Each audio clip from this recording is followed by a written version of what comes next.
السلام علیکم دوستو ہماری زندگی میں مایوسی اور پریشانیاں آتی رہتی ہے، لیکن مایوسی کفر ہے۔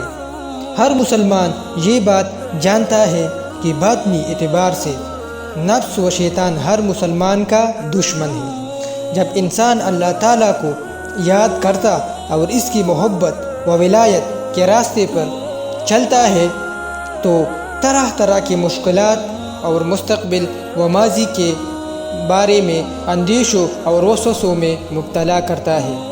کبھی ماضی کی کبیرہ گناہ یاد دلا کر مایوس کرتا ہے کہ تمہیں اللہ کی محبت کا راستہ کہاں سے ملے گا، حالانکہ مایوسی کفر ہے۔ اللہ تعالیٰ کی ذات سے کبھی نا امید نہ ہونا چاہیے، کیونکہ ہمارے گناہ چاہے وہ کتنے ہی زیادہ ہو محدود ہے اور اللہ کی رحمت غیر محدود ہے۔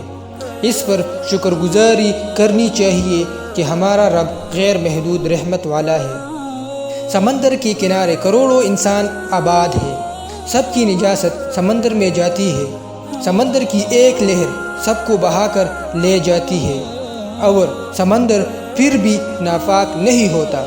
جب اللہ کی ایک محدود مخلوق یعنی سمندر میں یہ تاثیر ہے کہ وہ کروڑوں کی غلاظت کو صاف کر دے، تو کیا اللہ تعالیٰ کی غیر محدود رحمت ہماری گناہوں کو نہیں دھو سکتی؟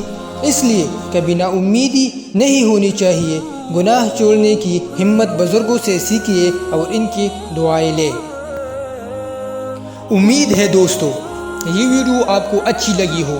ویڈیو کو زیادہ سے زیادہ شیئر کریں تاکہ اور مسلمان اس مایوسی کی گناہ سے بچ جائے، اور ہمارے چینل کو سبسکرائب کرنا نہ بھولیے گا۔ شکریہ۔